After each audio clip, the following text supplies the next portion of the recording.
Hello বন্ধুরা, আপনারা দেখছেন কিউরিসিটি উইথ সুনয়। আজ আমরা আলোচনা করতে চলেছি মাধ্যমিক 2021 ইতিহাসের প্রথম অধ্যায় আইডিয়াস অফ হিস্ট্রি বা ইতিহাসের ধারণা থেকে 40টি সম্ভাব্য প্রশ্ন উত্তর, যেটি পরীক্ষার জন্য ভীষণ গুরুত্বপূর্ণ। তো চলো বন্ধুরা শুরু করা যাক। তো আমি এই অধ্যায়ে মাধ্যমিক 2021 নতুন সিলেবাস অনুসারে সাজেশন ভিত্তিক বেশ কিছু প্রশ্ন উত্তর নিয়ে এসেছি, যেখানে আমরা এই অধ্যায় থেকে সংক্ষিপ্ত প্রশ্নোত্তরগুলো আলোচনা করছি। তো চলো শুরু করা যাক। আমার প্রথম প্রশ্ন, আধুনিক ইতিহাস তত্ত্বের জনক কাকে বলা হয়? খুব গুরুত্বপূর্ণ প্রশ্ন। আধুনিক ইতিহাস তত্ত্বের জনক কাকে বলা হয়? এর উত্তর লিওপোল্ড ভন ফ্র্যাঙ্কে। দ্বিতীয় প্রশ্ন, দি অ্যানালস পত্রিকাটি কবে প্রকাশিত হয়? সঠিক উত্তর 1928 খ্রিস্টাব্দে। আমার নেক্সট প্রশ্ন, প্রথম কে স্পঞ্জ রসগোল্লা তৈরি করেন? সঠিক উত্তর নবীন চন্দ্র দাস। নেক্সট প্রশ্ন, কাদের মাধ্যমে আলু ভারতীয়দের খাদ্য তালিকায় স্থান পায়? দেখো, আলু আমাদের নিত্য প্রয়োজনীয় জিনিস, কিন্তু আলু ভারতবর্ষে বাইরে থেকে এসছে। মূলত পর্তুগিজদের হাত ধরে আমাদের খাদ্য তালিকায় আলু প্রবেশ করেছে। আর বর্তমানে আমরা সবাই জানি আলু একটি অতি প্রয়োজনীয় খাদ্যদ্রব্য আমরা বলতে পারি। বাংলার মাটি বাংলার জল গানটি কে রচনা করেন? দেখো, রবীন্দ্রনাথ ঠাকুর এই গানটি রচনা করেন। মায়ের দেয়া মোটা কাপড় গানটি রচয়িতাকে, নিশ্চয়ই তোমরা এই গানটি শুনেছ। মায়ের দেয়া মোটা কাপড় মাথায় তুলে নে রে ভাই, দিন দুঃখিনী মা যে তোদের তার বেশি আর সাধ্য নাই। 1905 সালে যখন বঙ্গভঙ্গ হয়, বঙ্গভঙ্গ বাংলাকে ভাগ করেন লর্ড কার্জন। তো এই প্রেক্ষাপটে রবীন্দ্রনাথ ঠাকুর এই গানটি, রজনীকান্ত সেন এই গানটি রচনা করেছিলেন। মায়ের দেয়া মোটা কাপড় মাথায় তুলে নে রে ভাই। নেক্সট প্রশ্ন, কথাকলি নৃত্যশৈলী কোথা থেকে উৎপন্ন হয়? তো এটি কেরলের একটি বিখ্যাত নৃত্যশৈলী, কথাকলি নৃত্য। নেক্সট প্রশ্ন, কুচিপুড়ি নৃত্যশৈলীর উৎপত্তিস্থল কোন রাজ্য? দেখো, কুচিপুড়ি এটা মূলত অন্ধ্রপ্রদেশ একটা নৃত্যশৈলী। নেক্সট প্রশ্ন, ভারতনাট্যম এটার বিখ্যাত নৃত্যশৈলী, তো এর উৎপত্তি হয় কোন রাজ্যে? তো ভারতের তামিলনাড়ু, অর্থাৎ দক্ষিণ ভারতের তামিলনাড়ুতে ভারতনাট্যম নৃত্যশৈলী বিখ্যাত। প্রথম বাংলা চলচ্চিত্রের নাম কি? প্রথম বাংলা চলচ্চিত্রের নাম বিল্বমঙ্গল। নেক্সট প্রশ্ন, সত্যজিৎ রায়ের প্রথম চলচ্চিত্র কোনটি? তোমরা নিশ্চয়ই সত্যজিৎ রায়কে সবাই চেনো। সত্যজিৎ রায়ের প্রথম চলচ্চিত্র হলো পথের পাঁচালী। তো পথের পাঁচালী শুনলেই আমাদের অপু এবং দুর্বার কথা মনে পড়ে। একেই বলে শুটিং কার লেখা? এটিও সত্যজিৎ রায়ের লেখা। ভারতবর্ষে কবে থেকে জনগণনা শুরু হয়? দেখো, ভারতবর্ষে যে সেন্সাস বা জনগণনা প্রথম শুরু হয়েছিল 1871 খ্রিস্টাব্দে। আমার নেক্সট প্রশ্ন, চিপকো আন্দোলনের নেতা কে ছিলেন? দেখো, চিপকো আন্দোলন এটা পরিবেশ বিষয়ক একটা আন্দোলন। তো এই আন্দোলন নেতা ছিলেন সুন্দরলাল বহুগুণা। নেক্সট প্রশ্ন, এটাও পরিবেশ বিষয়ক প্রশ্ন, নর্মদা বাঁচাও আন্দোলনের নেত্রী কে ছিলেন? দেখো, নর্মদা বাঁচাও আন্দোলনের নেত্রী ছিলেন মেধা পাটেকর। আমার নেক্সট প্রশ্ন, সরলা দেবী চৌধুরানীর আত্মজীবনীমূলক গ্রন্থটির নাম কি? খুব ইম্পর্টেন্ট একটা প্রশ্ন, জীবনের ঝরাপাতা। তো জীবনের ঝরাপাতা গ্রন্থে সরলা দেবী চৌধুরানী তার জীবনের, রাজনৈতিক জীবনের, পারিবারিক জীবনের বহু বিষয় নিয়ে কিন্তু আলোচনা করেছেন। নেক্সট প্রশ্ন, বীরাষ্টমী ব্রত এর কথা কোন গ্রন্থ থেকে জানা যায়? এটাও সরলা দেবীর যে আত্মজীবনী, জীবনের ঝরাপাতা থেকে আমরা বীরাষ্টমীর ব্রতের কথা জানতে পারি। নেক্সট প্রশ্ন, লক্ষ্মীর ভাণ্ডার কে গড়ে তুলেছিলেন? দেখো, এটাও কিন্তু সরলা দেবী চৌধুরানী গড়ে তুলেছিলেন। কোন প্রেক্ষাপটে? স্বদেশী আন্দোলন যখন শুরু হয়, তখন মূলত ভারতবর্ষের স্বাধীনতা আন্দোলনে অর্থনৈতিকভাবে সাহায্য করার জন্য তিনি লক্ষ্মীর ভাণ্ডার গড়ে তুলেছিলেন এবং বিভিন্নভাবে বিভিন্ন মানুষের কাছ থেকে তিনি এই লক্ষ্মীর ভাণ্ডারের মাধ্যমে চাঁদা আদায় করতেন, মূলত ভারতবর্ষের স্বাধীনতা সংগ্রামীদেরকে সাহায্য করার জন্য।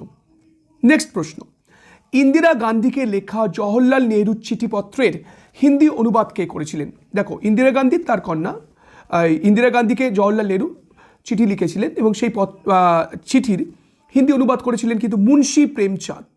নেক্সট প্রশ্ন, ভারতে প্রকাশিত প্রথম ইংরেজি সংবাদপত্রের নাম কি? দেখো, এটা খুব গুরুত্বপূর্ণ একটা প্রশ্ন। ভারতে বা ভারতবর্ষে প্রকাশিত প্রথম ইংরেজি সংবাদপত্রের নাম ছিল বেঙ্গল গেজেট, যেটা প্রকাশ করেছিলেন জেমস অগাস্টাস হিকি 1780 খ্রিস্টাব্দে। মনে রাখবে, অনেক সময় সালটাও কিন্তু প্রশ্নে দিয়ে দেয়। তো ভারতে প্রকাশিত প্রথম ইংরেজি সংবাদপত্রের নাম ছিল বেঙ্গল গেজেট। এটা একটি সাপ্তাহিক পত্রিকা কিন্তু ছিল। প্রথম বাংলা সাপ্তাহিক সংবাদপত্রের নাম কি? দেখো, এখানে কিন্তু বলেছে বাংলা সাপ্তাহিক সংবাদপত্র, সেক্ষেত্রে হবে কিন্তু সমাচার দর্পণ। আর যদি বলতো প্রথম সাপ্তাহিক পত্রিকা, সেক্ষেত্রে অবশ্যই আমাদের উত্তর হতো কিন্তু বেঙ্গল গেজেট। কিন্তু যেহেতু এখানে মেনশন করা হয়েছে প্রথম বাংলা সাপ্তাহিক সংবাদপত্রের নাম কি, তাহলে কিন্তু তোমরা অবশ্যই লিখবেন সমাচার দর্পণ। আচ্ছা, বঙ্গদর্শন পত্রিকাটি কে প্রবর্তন করে? আমরা সবাই জানি বঙ্গদর্শন পত্রিকাটি বঙ্কিমচন্দ্র চট্টোপাধ্যায় প্রকাশ করেছিলেন। খুবই গুরুত্বপূর্ণ প্রশ্ন। এবং এই বঙ্গদর্শনের সঙ্গে রিলেটেড যে কোশ্চেনটি আসে, বঙ্গদর্শন পত্রিকাটি প্রথম কবে প্রকাশিত হয়? 1872 খ্রিস্টাব্দে বঙ্গদর্শন পত্রিকাটি প্রথম প্রকাশিত হয়। আমার নেক্সট প্রশ্ন, সোমপ্রকাশ পত্রিকার সম্পাদক কে ছিলেন? দেখো, সোমপ্রকাশ পত্রিকার সম্পাদক ছিলেন দ্বারকানাথ বিদ্যাভূষণ। এবং সোমপ্রকাশ পত্রিকা সম্পর্কে আরেকটি তথ্য দিই, সোমপ্রকাশ পত্রিকা ছিলেন ভারতবর্ষের প্রথম রাজনৈতিক পত্রিকা। আর এই সোমপ্রকাশ পত্রিকার নেক্সট প্রশ্ন, কোন বড়লাট সোমপ্রকাশ পত্রিকার প্রকাশনা বন্ধ করে দিতে চেয়েছিলেন? লর্ড লিটন মাতৃভাষা সংবাদপত্র আইন প্রয়োগ করে সোমপ্রকাশ পত্রিকার প্রকাশ বন্ধ করে দিতে চেয়েছিলেন, কারণ এই সোমপ্রকাশ পত্রিকা কিন্তু ভারতবর্ষে ব্রিটিশদের অত্যাচারের ঘটনা কিন্তু জনমানুষের সামনে নিয়ে আসছিলেন। আমার নেক্সট প্রশ্ন, ভারতের নিম্ন বর্গের ইতিহাস চর্চার জনক কে? দেখো, নিম্ন বর্গের ইতিহাস বা সাবল্টান স্টাডিজটা কি? একটা সময় উচ্চ বর্গের মানুষদের নিয়ে ইতিহাস রচনা করা হতো। সেখানে সমাজের নিম্ন শ্রেণীর মানুষ, বিশেষ করে কৃষক, শ্রমিক, দরিদ্র মানুষদের কথা কিন্তু আলোচনা করা হতো না। কিন্তু ভারতবর্ষে এই নিম্নবর্গের ইতিহাস, যেটা পৃথিবীতে এখন খুব জনপ্রিয় একটি ইতিহাস চর্চা, তো সেখানে ভারতবর্ষে নিম্নবর্গের ইতিহাস চর্চা শুরু হয়েছিল মূলত রণজিৎ গুহর হাত ধরে। তাই ভারতবর্ষে নিম্নবর্গের ইতিহাস চর্চার জনক রণজিৎ গুহকে বলা হয়। আচ্ছা, পরীক্ষার সময় নিম্নবর্গের ইতিহাস চর্চার কথাটি না দিয়ে সাবল্টান স্টাডিজ কথাটাও দিয়ে দিতে পারে। তো একই জিনিস, নিম্নবর্গের ইতিহাস চর্চা মানে সাবল্টান স্টাডিজ। নেক্সট প্রশ্ন, ইউরোপের ক্রীড়া বা খেলার ইতিহাস চর্চা শুরু হয় কবে থেকে? দেখো, মূলত 1970-এর দশক থেকে ইউরোপে ক্রীড়ার ইতিহাস চর্চা শুরু হয়েছিল। আর প্রথম ক্রিকেট খেলা আমরা জানি শুরু হয়েছিল ইংল্যান্ডে। আচ্ছা, মোহনবাগান ক্লাব কবে আইএফএ শিল্ড জয় করেছিলেন? দেখো, ব্রিটিশদের হারিয়ে 1911 খ্রিস্টাব্দে মোহনবাগান ক্লাব প্রথম আইএফএ শিল্ড জয় করেছিলেন।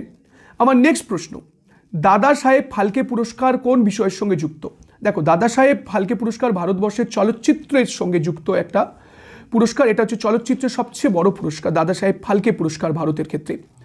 ভারতের প্রথম লিখিত ইতিহাসমূলক গ্রন্থটির নাম কি? দেখো, ভারতের প্রথম ইতিহাসমূলক গ্রন্থটির নাম হচ্ছে কলহনের লেখা রাজতরঙ্গিনী। এখান থেকে এটা জেনে রাখো যে কলহনের রাজতরঙ্গিনী থেকে আমরা স্থানীয় ইতিহাস অর্থাৎ কাশ্মীরের ইতিহাস সম্পর্কে জানতে পারি। তাই কাশ্মীরের ইতিহাস সম্পর্কে জানতে গেলে আমাদের অবশ্যই কলহনের রাজতরঙ্গিনীর ওপর নির্ভর করতে হয়। এটা একটা মূল্যবান গ্রন্থ। আমার পরবর্তী প্রশ্ন, সামরিক ইতিহাস চর্চা প্রথম কোথায় শুরু হয়? দেখো, সামরিক ইতিহাস চর্চা অর্থাৎ যুদ্ধ বিদ্যা নিয়ে যে ইতিহাস চর্চা বর্তমানে শুরু হয়েছে, তো সেই সামরিক ইতিহাস চর্চা প্রথম শুরু হয়েছিল ইংল্যান্ডে। পরবর্তী প্রশ্ন, পরিবেশ বিষয়ে গণ আন্দোলনের সূচনা হয় কোন শতক থেকে? পরিবেশ বিষয়ে গণ আন্দোলনের সূচনা হয় 1960-এর দশক থেকে। আমার পরবর্তী প্রশ্ন, বিশ্ব পরিবেশ দিবস প্রথম কবে পালিত হয়? দেখো, বিশ্ব পরিবেশ দিবস প্রথম পালিত হয় 5 জুন 1974 খ্রিস্টাব্দে। পরবর্তী প্রশ্ন, আন্তর্জাতিক নারীবর্ষ প্রথম কবে পালিত হয়? আন্তর্জাতিক নারীবর্ষ প্রথম পালিত হয় 1975 খ্রিস্টাব্দে। ভারতের জাতীয় মহাফেজখানা কোথায় অবস্থিত? উত্তর, মহাফেজখানা মানে যেখানে তথ্য সংগ্রহ করে রাখা হয়, বিভিন্ন সরকারি নথিপত্র যেখানে জমা রাখা হয়। তো ভারতের জাতীয় মহাফেজখানা রয়েছে দিল্লিতে। এটা একটা আত্মজীবনীমূলক গ্রন্থ। এ নেশন ইন মেকিং গ্রন্থটি কার আত্মজীবনীমূলক গ্রন্থ? দেখো, সুরেন্দ্রনাথ বন্দ্যোপাধ্যায়ের আত্মজীবনীমূলক গ্রন্থের নাম হচ্ছে এ নেশন ইন মেকিং। আর সুরেন্দ্রনাথ বন্দ্যোপাধ্যায়কে নিশ্চয়ই তোমরা চেনো। সুরেন্দ্রনাথ বন্দ্যোপাধ্যায়কে বলা হয় রাষ্ট্রগুরু সুরেন্দ্রনাথ বন্দ্যোপাধ্যায়। এবং ভারত সভার প্রাণপুরুষ ছিলেন কিন্তু সুরেন্দ্রনাথ বন্দ্যোপাধ্যায়। নেক্সট প্রশ্ন, বিপিন চন্দ্র পালের আত্মজীবনীমূলক গ্রন্থটির নাম কি? বিপিন চন্দ্র পালের আত্মজীবনীমূলক গ্রন্থটির নাম হলো ৭০ বৎসর। নেক্সট, রবীন্দ্রনাথ ঠাকুরের লেখা স্মৃতিকথামূলক গ্রন্থটির নাম কি? রবীন্দ্রনাথ ঠাকুরের লেখা স্মৃতিকথামূলক গ্রন্থটির নাম হলো জীবন স্মৃতি, যেখানে রবীন্দ্রনাথ ঠাকুর পরিবারের বিভিন্ন তথ্য, রবীন্দ্রনাথ ঠাকুরের রাজনৈতিক জীবন, ভারত আমাদের লর্ড কার্জন যখন বাংলা ভাগ করেন সেই সময় তার রাজনৈতিক কার্যাবলী সমস্ত কিছু কিন্তু আলোচিত হয়েছে। জীবনের ঝরাপাতা গ্রন্থটি কে রচনা করেন? দেখো, জীবনের ঝরাপাতা এটাও একটি জীবনীমূলক গ্রন্থ, সরলা দেবী চৌধুরানী। আমার পরবর্তী প্রশ্ন এবং শেষ প্রশ্ন, সোমপ্রকাশ পত্রিকাটি কী ধরনের পত্রিকা ছিল? দেখো, সোমপ্রকাশ পত্রিকাটা ছিল একটা সাপ্তাহিক পত্রিকা। তো বন্ধুরা, দেখলে আমরা 40টি গুরুত্বপূর্ণ প্রশ্ন এই অধ্যায় থেকে আলোচনা করলাম। তো এই প্রশ্নগুলো কিন্তু তোমাদের মাধ্যমিকে 2021 সালের জন্য খুবই গুরুত্বপূর্ণ। তো এগুলো একটু ভালো করে একটু প্র্যাকটিস করবে এবং নেক্সট ভিডিওতে আমি অবশ্যই আরও গুরুত্বপূর্ণ প্রশ্ন নিয়ে তোমাদের সামনে উপস্থিত হব।